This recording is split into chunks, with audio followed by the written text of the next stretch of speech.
हाँ तो हो तो भी महसूस कर पाओगे, क्योंकि यीशु मसीह के साथ जितने चेले थे उन्होंने यीशु मसीह को इस रीति से देखा था, उसको दुख उठाते हुए, घुटना टेक कर प्रार्थना करते हुए। लिखा है मानो लोहू की बूंद की तरह उसका पसीना टप टप से बह रहा था। ऐसा प्राण जाने के समय में उसने ऐसी प्रार्थना की थी। लिखा हुआ है कि अच्छा चरवाहा है जो अपने भेड़ों के लिए क्या देता है, शान देता है। वो भेड़ों को छोड़कर भागेगा नहीं, भेड़ियों से लड़ पड़ेगा, चाहे उसको नुकसान क्यों ना हो जाए।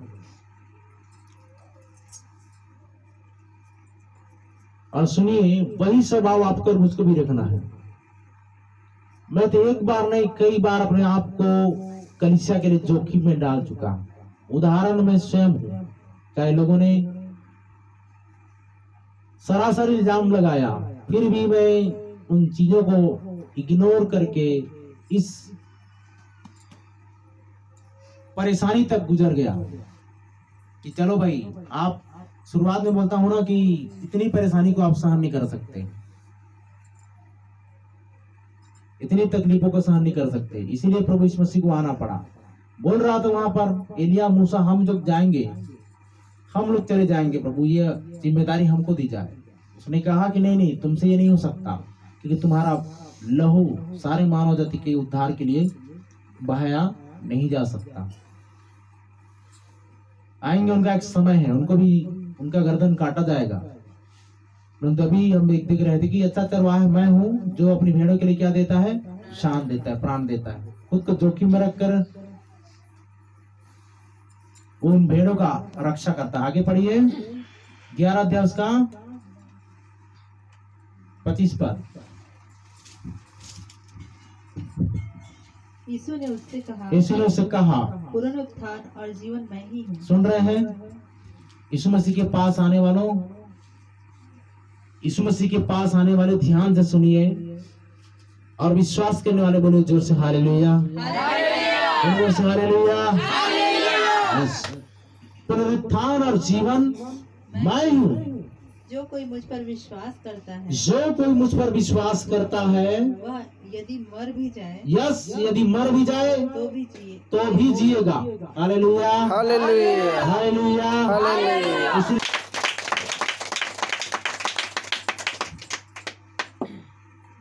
पुनरुत्थान और जीवन मैं हूं। आपको मरने का गम नहीं होना चाहिए। जैसा लाजर मरा हुआ था, 4 दिन से बदबू आ रही थी, मार्था मरियम घबराए हुए थे, उन्हीं के घर में प्रभु यीशु मसीह रह रहा था। यीशु मसीह ने ढाढ़स देते हुए कहा, मार्था मैंने तुझे क्या कहा था, अगर तू विश्वास करेगी तो परमेश्वर के चमत्कार को देखेगी। हे प्रभु, वो अंतिम दिन जिएगा मैं जानती हूं। तभी अभी तक नहीं पहचानी थी उसने।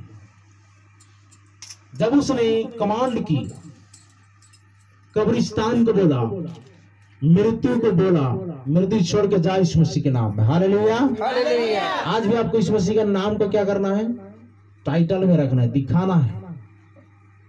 उसने कहा लाजर बाहर निकला, तो लिखा हुआ फिर नया चमड़ा, नया मांस, नई सांस, नया बॉडी, हर चीज नया हो गया था। हालेलुया।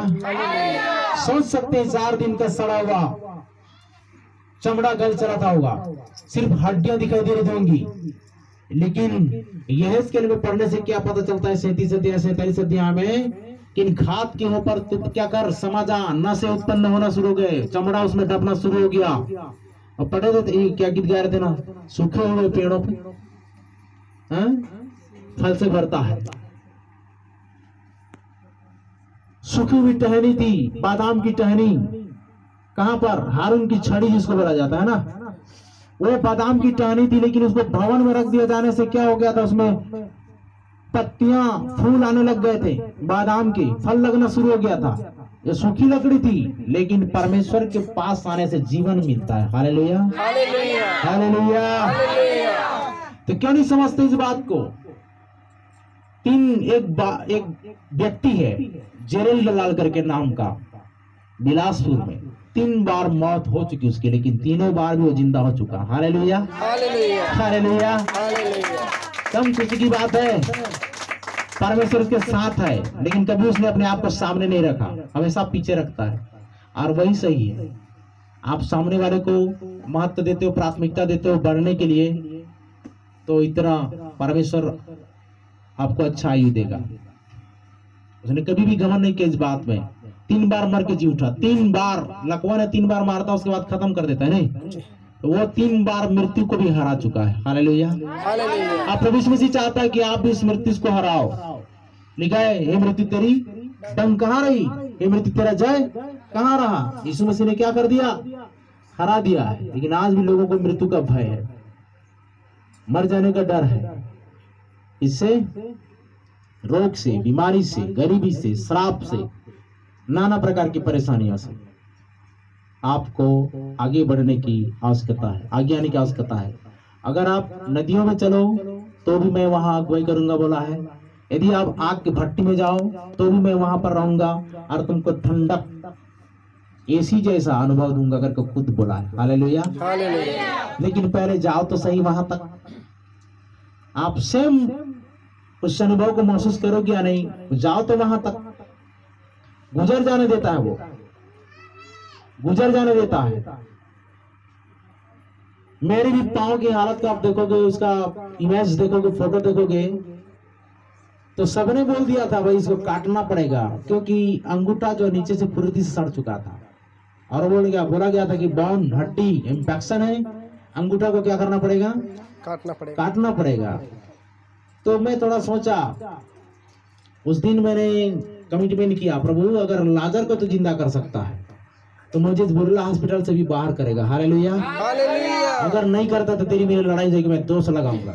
अगर मर जाऊंगा तो तुझ पर दोष लगाऊंगा।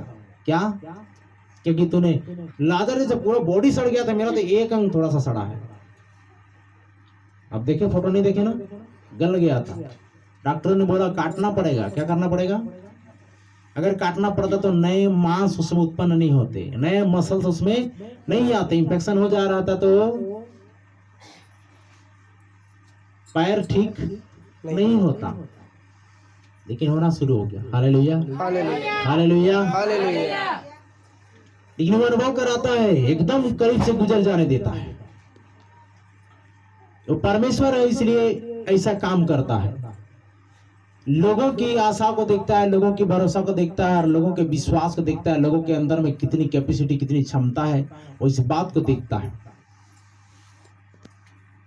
लेकिन हमेशा आप विश्वास से आगे नहीं बढ़ पाते, हमेशा थोड़ा सा नेगेटिव होकर क्या करना शुरू कर देते हैं, बैठ जाना पसंद करते हैं।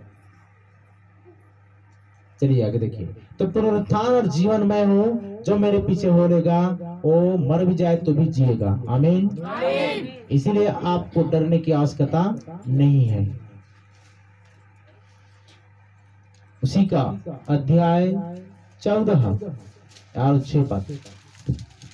यीशु ने उससे कहा, यीशु ने उससे कहा, मार्ग और सत्य और जीवन मैं ही हूँ। बताओ ये, यीशु ने उससे कहा, मार्ग, सत्य और जीवन मैं ही हूँ, बिना मेरे द्वारा कोई पिता के पास नहीं पहुँच सकता। पूरे वर्ल्ड में चैलेंज करो, किसी को भी बोलो, किसी को भी कहो, कोई पंडित, कोई ज्ञानी, कोई ऋषि मुनि, कोई विद्वान, चाहे कोई शक्तिमान जो अपने आप को समझता हो, हर एक को बोलो ये वचन है। और उसने कहा कि बिना मेरे द्वारा कोई पिता के पास नहीं पहुंच सकता, बिना मेरे द्वारा कोई परम पिता परमेश्वर के पास नहीं जा सकता। भाई कार्ड में परम पिता परमेश्वर की अनुकंपा से लिख देने से कुछ काम चलने वाला नहीं है ना। जन्मोत्सव कार्ड में या फिर मैरिज कार्ड में या और जिस किसी कार्ड में लिखना है लिख डालो, छापना है छाप डालो। लेकिन यहाँ पर वचन कहता है, मार्ग, सत्य और जीवन मैं ही हूँ, बिना मेरे द्वारा कोई पिता के पास नहीं पहुंच सकता। कोई दूसरा द्वार है ही नहीं, कोई दूसरा रास्ता है नहीं, कोई दूसरा ऑप्शन है ही नहीं, कोई विकल्प है ही नहीं इंसान के पास में। इतनी जबरदस्त आपको अथॉरिटी दी गई है कि आप एक ही वचन से एक व्यक्ति को परास्त कर सकते हो और उनको मुंह तोड़ जवाब दे सकते हो। एक ही वचन, ज्यादा लेने की आवश्यकता ही नहीं है। क्यों उसके पास वचन बोलते रहोगे? एक ही वचन बोल दो, सिर्फ बिना मेरे द्वारा कोई पिता के पास नहीं जा सकता। बस यीशु मसीह मार्ग है, यीशु मसीह सत्य है, यीशु मसीह जीवन है। हालेलुया। समझ में आया? तो आपको इसी वचन को लेकर क्या करना चाहिए? बारंबार इसको स्मरण करो, याद करो। यूहन्ना 14:6 में क्या लिखा है? मार्ग सत्य जीवन में बिना मेरे द्वारा कोई पिता के पास नहीं पहुंच सकता। एक ही वचन से, चाहे वो कानून का व्यक्ति क्यों ना हो, चाहे वो डॉक्टर क्यों ना हो, चाहे वो टीचर क्यों ना हो, आपको ये बोलने की आवश्यकता है कि यीशु मसीह के बगैर उद्धार नहीं है। पर तो काम चाह रहे थे, उसका 12 पद में क्या लिखा है? के द्वारा उद्धार नहीं, यहाँ पर लिखा है किसी दूसरे के द्वारा उद्धार है ही नहीं, क्योंकि स्वर्ग के नीचे मनुष्यों में, क्योंकि स्वर्ग के नीचे मनुष्यों में और कोई दूसरा नाम नहीं दिया गया। हाँ, तो इधर क्या करते रहते हैं? उठ के जब तब करते रहते हैं ना। लेकिन यहाँ वचन क्या कहता है? पवित्र शास्त्र क्या कहती है? किसी दूसरे के द्वारा उद्धार है ही नहीं, कोई दूसरा नाम मनुष्यों में नहीं दिया गया। तुम कितना नाम पान करते रहो इधर के, कुछ होने वाला नहीं है। किसी दूसरे के द्वारा उद्धार है ही नहीं।